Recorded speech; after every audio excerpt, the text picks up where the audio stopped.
ఓం శ్రీ గురుభ్యో నమః.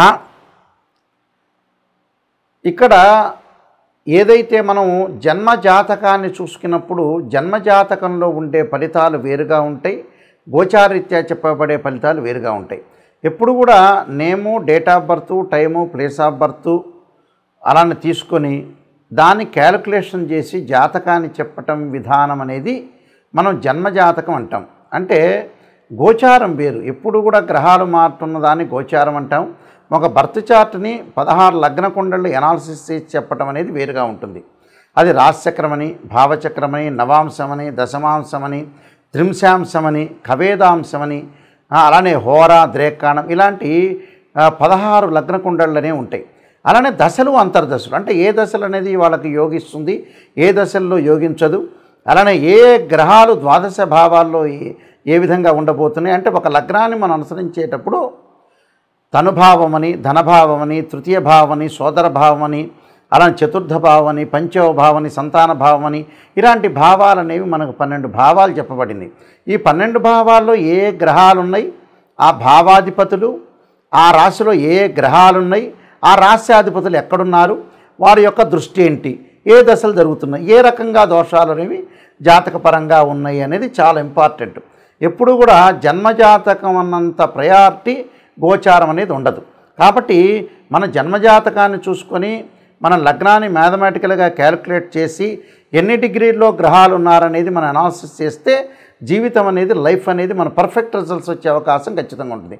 అందులో ముఖ్య పాత్ర ద్వాదశ లగ్నాల యొక్క పాత్ర అనేది చాలా ముఖ్యంగా ఉంటుంది. ఈ లగ్నాలు ఏ విధంగా ఉన్నాయి, ఆ లగ్నాల నుంచి ఏ గ్రహాలు ఉన్నాయి, వాటి యొక్క ఫలితాలు ఏంటి, వాటి యొక్క దృష్టి ఏంటి, మనం ఒకసారి అనాలిసిస్ చేద్దాం. ఇక్కడ మనకి దశలు కలిసి రాకపోయినా అంతర్దశలు వస్తూ ఉంటాయి. అంతర్దశల్లో ఏదైతే మనకి కొన్ని దశలు అనుకుంటాం, ప్రతి లగ్నానికి కొన్ని దశలు శుభత్వాన్ని ఇస్తుందని అనుకుంటాం. ఆ దశలు జీవితంలో కొంతమందికి రావు, 1-2 దశలే వస్తుంటాయి.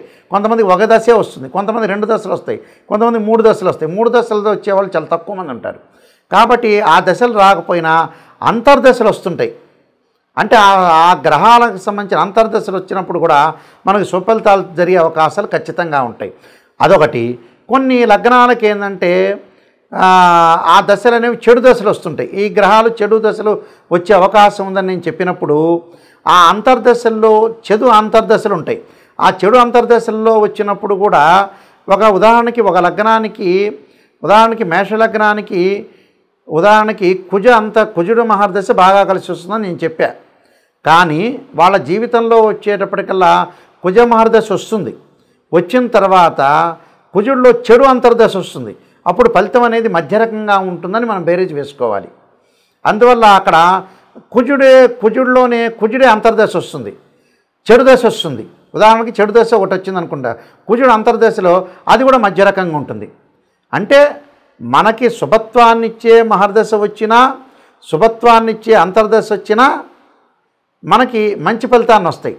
అలానే ఇక్కడ ఏదైతే ఆ మహర్దశ అనేది మనకు కలిసి రాదో, ఆ మహర్దశ కలిసి రాకపోయినా అంతర్దశ కలిసి వచ్చే అవకాశం అనేది ఉంటే మధ్య రకమైన ఫలితాన్ని ఇస్తారని మనం గుర్తుపెట్టుకోవాలి. ఇలాంటివన్నీ కూడా మన జ్యోతిష్ శాస్త్ర ప్రకారంగా చెప్పబడింది. కాబట్టి లగ్నం అనేది చాలా ఇంపార్టెంట్గా మనం ప్రాతిపదికగా తీసుకోవాలి.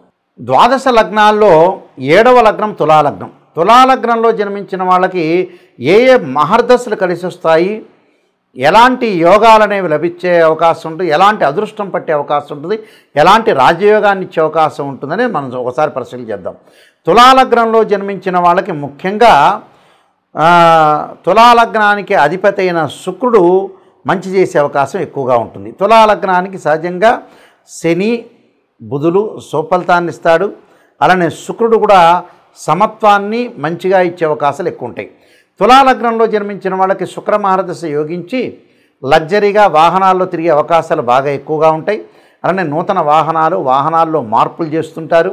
అలానే వివాహ శుభ కార్యక్రమాల్లో పాల్గొనటం, మంచి భార్య లభించే అవకాశం ఉంటుంది. మంచి సుసంపన్నమైన కుటుంబం నుంచి వధువు కానీ, మంచి సుసంపన్నమైన కుటుంబం నుంచి వరుడు కానీ లభించే అవకాశం ఉంటుంది. భార్యాభర్తల మధ్యలో మ్యూచువల్ అండర్స్టాండింగ్ అనేది ఉండే అవకాశాలు ఎక్కువ ఉంటాయి. డిస్ప్యూట్స్ లేకుండా కరెక్ట్గా బాండింగ్ ఉండే అవకాశం ఉంటుంది. ఎప్పుడు అది శుక్రమహర్దశ కలిసి రావటం, శుక్రుడు నీచ స్థానంలో లేకుండా మంచి స్థానాల్లో ఉండి 6, 8, 12 స్థానాల్లో శుక్రుడు లేకుండా ఉండాలి. శుక్రుడు రాహుతో కానీ కేతువుతో కానీ కుజుడితో కానీ శనితో కానీ కంజంక్షన్ కాకూడదు. శుక్రుడు రాహు నక్షత్రాలు, కేతు నక్షత్రాలు, శని నక్షత్రాలు, కుజ నక్షత్రాల్లో లేకపోతే శుక్ర మహర్దశ అనేది ఖచ్చితంగా యోగిస్తుంది. అనుకూలమైన ఫలితాలు వచ్చే అవకాశం ఖచ్చితంగా ఉంటుంది. అక్కడ తులాలగ్నం నుంచి తులా, వృశ్చికము, ధనస్సు, మకరము, కుంభం శని మహర్దశ కూడా బాగా యోగించే అవకాశం ఎక్కువ ఉంటుంది. ఆయు ప్రమాణం బాగా ఎక్కువగా ఉంటుంది. అనుకున్న పనులలో సక్సెస్ జీవితంలో సాధించే అవకాశం ఉంటుంది. అనుభవాన్ని సంపాదించే అవకాశం ఎక్కువగా ఉంటుంది. ఐరన్ బిజినెస్సు, శనికి సంబంధించిన ఆయిల్ బిజినెస్సు, ఆయిల్ సంబంధించిన బిజినెస్లు, వ్యాపారాలు బాగా కలిసి వచ్చే అవకాశం ఉంటుంది. ఉద్యోగంలో కూడా క్లర్కల్ గ్రేడ్ పోస్టులకి చాలా ఎక్కువగా వీళ్ళకి జీతం వచ్చే అవకాశాలు ఎక్కువ ఉంటాయి. అంటే చిన్న ఉద్యోగాలకు ఎక్కువగా ప్రయారిటీ ఇస్తారు. చిన్న ఉద్యోగాల్లోనే వీళ్ళు డెవలప్మెంట్ అయ్యే అవకాశాలు ఎక్కువ ఉంటాయి. తదుపరి ఏ దశ కలిసి వస్తుంది వీళ్ళకంటే బుధ మహర్దశ బాగా కలిసి వచ్చే అవకాశాలు ఎక్కువ ఉంటాయి. బుధ మహర్దశలో వ్యాపార రంగంలో, వాణిజ్య రంగంలో ఏదో కొత్త నూతన ప్రణాళికలతోటి రకరకాల ప్రణాళికలు వేసుకొని జీవితాన్ని ఒక ప్లాన్ చేయాలనే ఒక ఉద్దేశంతో ముందుకు వెళ్ళే అవకాశాలు ఖచ్చితంగా ఉంటాయి. బుధుడు యోగించే అవకాశం ఖచ్చితంగా ఉంది. బుద్ధి కూడా ఎప్పుడప్పుడు డెవలప్మెంట్ చెందే అవకాశాలు కూడా బాగా ఎక్కువ ఉంటాయి. అలానే చంద్రుడు కూడా రాజయోగ కారకుడు. వీళ్ళకి మనోబలం ఎక్కువగా ఉంటుంది. మానసికంగా ధైర్యాన్ని పెంచుకుంటారు. చేయాలని పనుకున్నది లేటుగా కాకుండా పర్ఫెక్ట్గా చేసే అవకాశాలు ఖచ్చితంగా ఉంటాయి. అయితే ఇక్కడ ఈ లగ్నానికి ఏంటంటే ద్వితీయాధిపతి అయిన కుజుడు, అలానే ఇక్కడ ద్వితీయాధిపతి కుజుడు అయ్యాడు, మారకుడు అయ్యే అవకాశాలు ఎక్కువగా ఉంటాయి. అంటే మారకత్వం అంటే కొద్దిగా ఆరోగ్యపరంగా ఇబ్బందులు లేకుండా కుజుడు బాగలేడు కాబట్టి ఆరోగ్యము, వాహన ప్రమాదాలు, ఎవరితో గొడవలు కానీ, కోర్టు సమస్యలు కానీ, పోలీస్ స్టేషన్కి వెళ్ళటం కానీ ఇలాంటివి జరగకుండా చూసుకోవడం చాలా ఇంపార్టెంట్ ఇక్కడ.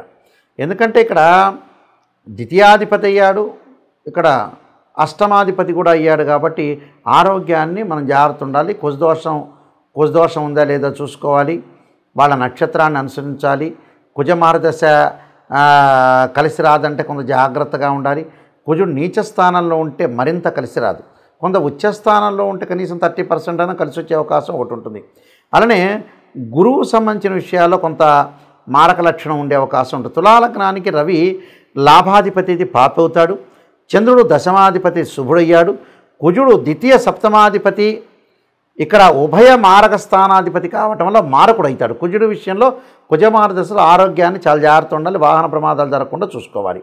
అలానే ఇక్కడ ఈ ముఖ్యంగా మిగతావి మనం చూసుకునేటట్లయితే చాలా జాగ్రత్తగా ఉండాలి. శుక్రుడు అష్టమాధిపతి పాపయ్యాడు కాబట్టి శుక్రమహర్దశలో ఇక్కడ శుక్రమహర్దశలో కొంత జాగ్రత్తగా ఉండాలి. ఎందుకంటే రవి, కుజుడు, గురువు పాపులు. శుక్రుడు వచ్చేటప్పటికల్లా, ఈ లగ్నానికి వచ్చేటప్పటికల్లా చాలామంది కూడా అనుకుంటారు అష్టమాధిపతి పాపయ్యాడు, కానీ లగ్నాధిపతి కావటం వల్ల శుభుడయ్యాడు కాబట్టి శుక్రమహర్దశ బాగా కలిసి వస్తుంది. గుర్తుపెట్టుకోండి, శుక్రుడు బ్రహ్మాండం కలిసి వచ్చి యోగాన్ని ఇచ్చే అవకాశం ఖచ్చితంగా ఉంటుంది. కాబట్టి శుక్రుడు, శని, బుధుడు బాగా యోగాన్ని ఇస్తాడు. నేను చెప్పిన పరిహారాలు చేసుకోండి, మీరు ముందుకెళ్తే మంచి జరిగే అవకాశం ఖచ్చితంగా ఉంటుంది. మన జాతకంలో ఎప్పుడూ కూడా ఉద్యోగ ప్రయత్నాల్లో కానీ, గవర్నమెంట్ ఉద్యోగం కానీ, ప్రైవేట్ ఉద్యోగం కానీ, మన లైఫ్లో స్టార్డమ్, అదృష్టం కలగాలంటే ఏంటంటే రవి బాగుండాలి. రవి బాగలేదు అని అనుకోండి, సూర్య నమస్కారాలు, సూర్యుడి యొక్క ఆరాధన, అలానే సూర్య హోమము, అలానే సౌరపాశుపతాస్త్ర రుద్రాభిషేకం చేయాలి. అంటే సూర్యుడు ఆరోగ్యాన్ని, ఉద్యోగాన్ని, అదృష్టాన్ని, రాజయోగాన్ని ఇచ్చేవాడు సూర్యుడు. కాబట్టి సూర్యుడు మన జాతకంలో నీచబడినా, అలానే మనకి ఉచ్చస్థానంలో లేకుండా నీచబడితే ఏదైతే మనకి ఆ రవి వల్ల ఎలాంటి ఫలితాలు జరగబోతున్నాయో మనం చూసుకుని రవి యొక్క దోషాన్ని పరిహారం చేయాలి. అలానే చంద్రుడు మనోకారకుడు అంటాం మనం. ఆ చంద్రుడు మానసికంగా ఆందోళన తీసుకొచ్చేవాడు. అలానే నీటి మీద, అలానే సముద్రాల మీద, నదుల మీద ప్రమాదాన్ని, సైకలాజికల్గా మెంటల్లీ డిజార్డర్ తీసుకొచ్చేవాడు చంద్రుడు. ఆ చంద్రుడి యొక్క దోషాన్ని తొలగించుకోవాలంటే చంద్రుడి యొక్క జపం చేసుకోవటం కానీ, అలానే చంద్రుడికి సంబంధించిన వివిధ పద్ధతులు, వివిధ రెమెడీస్ చేసుకోవటం వల్ల మనకు మానసికంగా ఉత్సాహం అనేది కలిగే అవకాశం ఎక్కువ ఉంటుంది. అంటే మెంటలీ డిజార్డర్ లేకుండా. అలానే కుజుడు ప్రమాదాన్ని చేసేవాడు. కోర్టు సమస్యలు, అన్నదమ్ముల మధ్యలో గొడవలు, అలానే మెడికల్ కంపెనీలు, రియల్ ఎస్టేటు, అలానే భూములు, అపార్ట్మెంట్లు, ఇళ్ళు, ఇవన్నీ కూడా తెలిపేవాడు ఎవరంటే అంగారకుడు. ప్రమాదాలను తెలిపేవాడు కూడా అంగారకుడే. దానికి అంగారకుడు నీచ స్థానంలో ఉన్న, అంగారకుడు బాగలేకపోయినా, కుజదోషం ఉన్నా దానికి ఖచ్చితంగా అంగారక పాశుపతాస రుద్రాభిషేకం లాంటివి, కుజ జపం లాంటివి, అంగారక హోమాలు లాంటివి చేసుకోవటం మంచిది. అలానే బుధుడు, బుద్ధికారకుడు బుధుడు. బుధుడు నీచబడ్డా అలానే మేధస్సునిచ్చేవాడు, అలానే ప్రణాళికాబద్ధంగా వెళ్ళేవాడు, అలానే ప్రణాళికాబద్ధంగా మనం వెళ్ళలేని స్థితిలో ఆలస్యం జరుగుతున్న పనులలో ఫైనాన్షియల్ పరంగా కానీ విద్య పరంగా కానీ అనుకూలంగా లేకపోతే బుధుడి యొక్క దోషాన్ని మనం పరిహారం చేసుకొని ముందుకు వెళ్ళాలి. అలానే గురువు అంటే విద్యాకారకుడు, ధనకారకుడు, యోగాన్ని ఇచ్చేవాడు, అదృష్టాన్ని ఇచ్చేవాడు గురువు. అంటే గురువు అనుకూలంగా లేకపోతే ఖచ్చితంగా బృహస్పతి పాశుపతాస రుద్రాభిషేకం.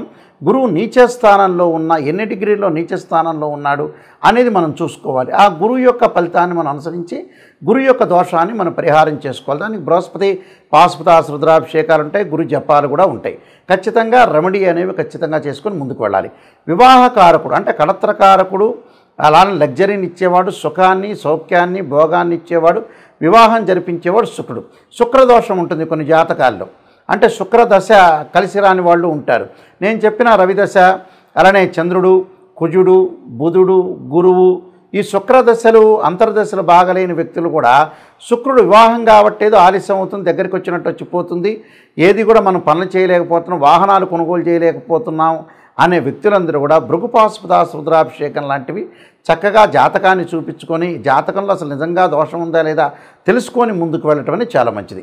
శని ఆయుక్కారకుడు అంటే శని మహర్దశ కలిసి వస్తుందా లేదా, ఆ లగ్నానికి శని బాగలేడా, శని నీచ స్థానంలో ఉన్నాడా మనం తెలుసుకోవాలి. శని ఆయుష్ ఇచ్చేవాడు శని. ఆరోగ్యపరంగా అనారోగ్యం చేసేది, ఆరోగ్యపరంగా ఇబ్బందులు కలిగించేవాడు కూడా శనే.